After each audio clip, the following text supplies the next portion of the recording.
Assalamualaikum warahmatullahi wabarakatuh. Perkenalkan, nama saya Rifda Fitriani dari kelas PAI 5B dengan NIM 2012-171. Saya di sini akan menjelaskan tentang desain kurikulum dari mata kuliah pengembangan kurikulum pendidikan agama Islam berbasis literasi. Langsung saja yang pertama yang akan kita bahas yaitu mengenai pengertian desain kurikulum. Nah, desain atau rancangan biasa diterjemahkan sebagai seni terapan, arsitektur, dan berbagai pencapaian kreatif lainnya. Dalam sebuah kalimat, kata desain bisa digunakan baik sebagai kata benda maupun kata kerja. Sebagai kata kerja, desain memiliki arti proses untuk membuat dan menciptakan objek yang baru. Arti kata desain dalam kamus Oxford adalah rencana atau gambar yang dibuat untuk memperlihatkan tampilan dan fungsi dari bangunan, pakaian, atau objek lainnya sebelum benar-benar dibuat. Selain itu, Oxford juga memberikan definisi lain untuk desain, yaitu corak dekoratif. Nah, selanjutnya yaitu pengertian kurikulum. Kurikulum merupakan seperangkat atau suatu sistem rencana dan pengaturan mengenai bahan pembelajaran yang dapat dipedomani dalam aktivitas belajar mengajar.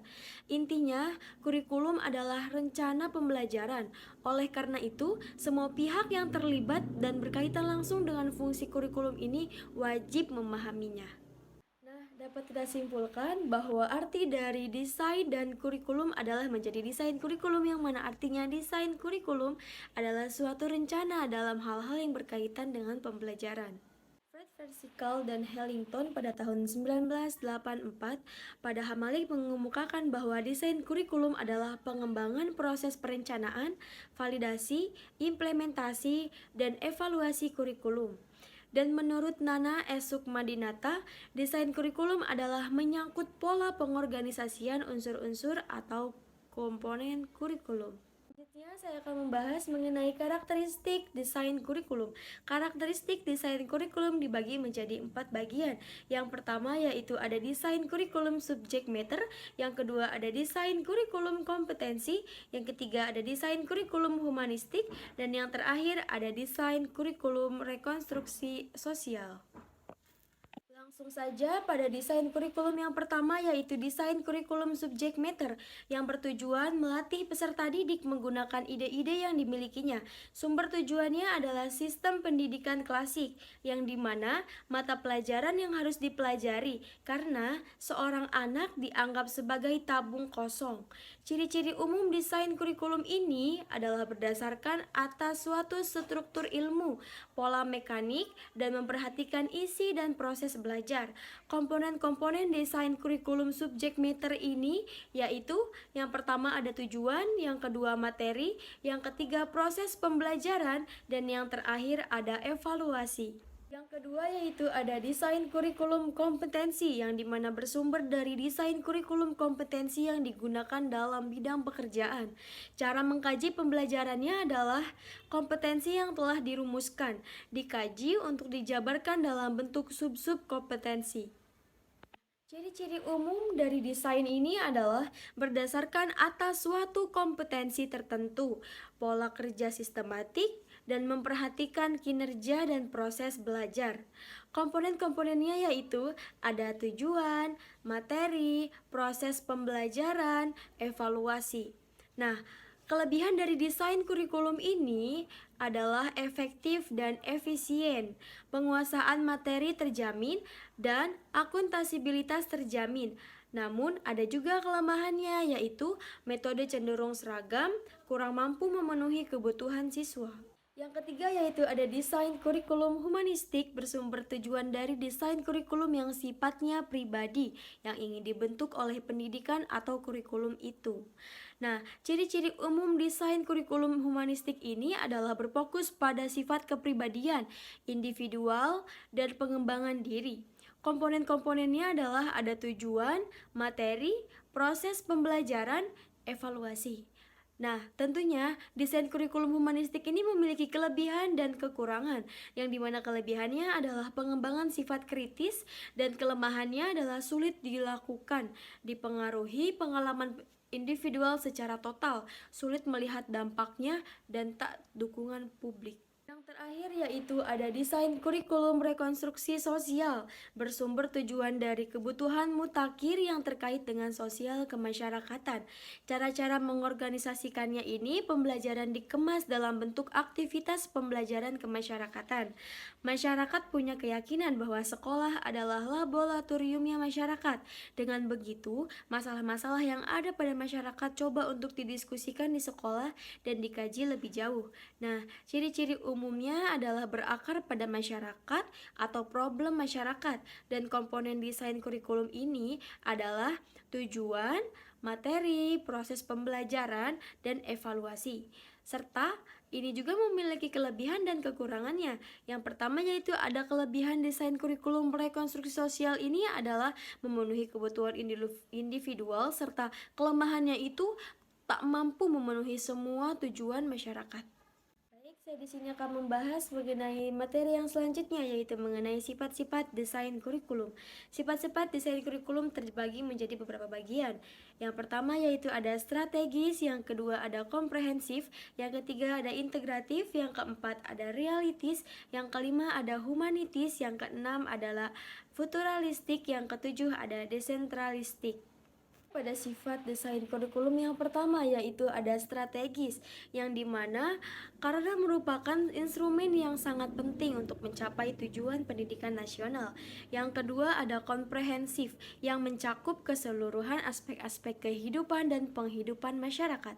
Yang ketiga ada integratif, yang mengintegrasikan rencana yang luas, mencakup pengembangan dimensi kualitas dan kuantitas. Yang keempat ada realistik, berdasarkan kebutuhan nyata peserta didik dan kebutuhan masyarakat. Yang kelima ada humanistik, yaitu menitik beratkan pada pengembangan sumber daya manusia baik kuantitatif maupun kualitatif. Yang keenam ada futuralistik, yaitu mengacu jauh ke depan dalam merencanakan masyarakat yang maju. Yang ketujuh yaitu ada bersifat desentralistik, yang ini yang terakhir ya, karena dikembangkan oleh daerah sesuai dengan kondisi dan potensi daerah tersebut. Selanjutnya kita akan membahas mengenai pola desain kurikulum. Berdasarkan apa yang menjadi fokus pengajaran, sekurang-kurangnya dikenal yaitu ada 3 pola desain kurikulum. Yang pertama ada subject centered design, merupakan bentuk yang paling populer, paling tua, dan paling banyak digunakan. Kurikulum ini dipusatkan pada isi atau materi yang akan diajarkan. Nah, kurikulum ini tersusun atas sejumlah mata-mata pelajaran, dan mata-mata pelajaran tersebut diajarkan secara terpisah-pisah. Desain ini juga berkembang dari konsep pendidikan klasik yang menekankan pengetahuan, nilai-nilai, dan warisan budaya pada masa lalu, dan berupaya untuk mewariskannya kepada generasi berikutnya. Nah, model desain ini juga memiliki beberapa kelebihan. Di antaranya yaitu ada mudah disusun, dilaksanakan, dievaluasi, dan disempurnakan. Nah, di balik kelebihannya pasti ada dong kekurangannya. Kekurangannya itu yaitu yang pertama, karena pengetahuannya ini diberikan secara terpisah-pisah. Hal ini bertentangan dengan kenyataan, sebab dalam kenyataan pengetahuan itu merupakan suatu kesatuan. Selanjutnya yaitu ada pola learner centered design. Nah, sebagai reaksi sekaligus pencempurna terhadap kelemahan subject centered design, kurikulum ini juga memberi tempat peserta didik untuk belajar dan berkembang. Pendidik hanya berperan menciptakan situasi belajar mengajar, mendorong, dan memberikan bimbingan sesuai dengan kebutuhan peserta didik. Pengorganisasian kurikulum didasarkan atas minat, kebutuhan, dan tujuan peserta didik. Nah, selanjutnya yaitu ada pola problem centered design. Nah, berpakal pada filsafat yang mengutamakan peranan manusia. Konsep pendidikan model kurikulum ini berangkat dari kurikulum asumsi bahwa manusia sebagai makhluk sosial selalu hidup bersama. Dalam kehidupan bersama-sama, mereka juga menghadapi masalah-masalah bersama dan berinteraksi dalam memecahkan masalah-masalah sosial yang mereka hadapi untuk meningkatkan kehidupan mereka. Konsep ini juga menjadi landasan dalam kurikulum, yang mana isi kurikulum berupa masalah-masalah sosial yang dihadapi peserta didik sekarang dan yang akan datang. Baik, yang terakhir, saya akan membahas tentang strategi desain kurikulum. Nah, sebelumnya kita akan menjelaskan dulu nih, strategi desain kurikulum itu apa. Nah, strategi pembelajaran berkaitan erat dengan model dan metode pembelajaran yang secara teoritis dapat dibedakan, namun dalam pelaksanaannya merupakan keterpaduan. Nah, faktor penting dalam proses pembelajaran adalah penerapan strategi pembelajaran, karena salah satu kompetensi seorang guru adalah menetapkan berbagai pendekatan, strategi, model, maupun metode pembelajaran yang mendidik secara kreatif sesuai dengan standar kompetensi guru tersebut. Nah, strategi atau metode pembelajaran perlu juga direncanakan secara baik sehingga sesuai dengan karakteristik peserta didik dan memotivasi mereka untuk belajar. Nah, strategi itu menunjuk pada sebuah perencanaan untuk mencapai sesuatu, sedangkan metode adalah cara yang dapat digunakan untuk melaksanakan strategi tersebut. Strategi desain kurikulum itu memiliki beberapa prinsip yang dimana yang pertama yaitu ada berorientasi pada tujuan. Nah, dalam sistem pembelajaran, tujuan merupakan komponen yang utama. Segala aktivitas guru dan peserta didik mestilah diupayakan untuk mencapai tujuan yang telah ditentukan.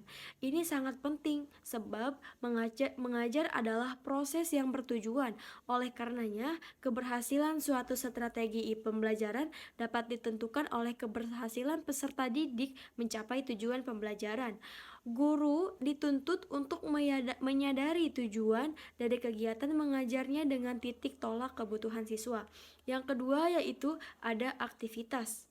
Belajar bukanlah menghafal sejumlah fakta atau informasi. Belajar adalah berbuat dan memperoleh pengalaman tertentu sesuai dengan tujuan yang diharapkannya.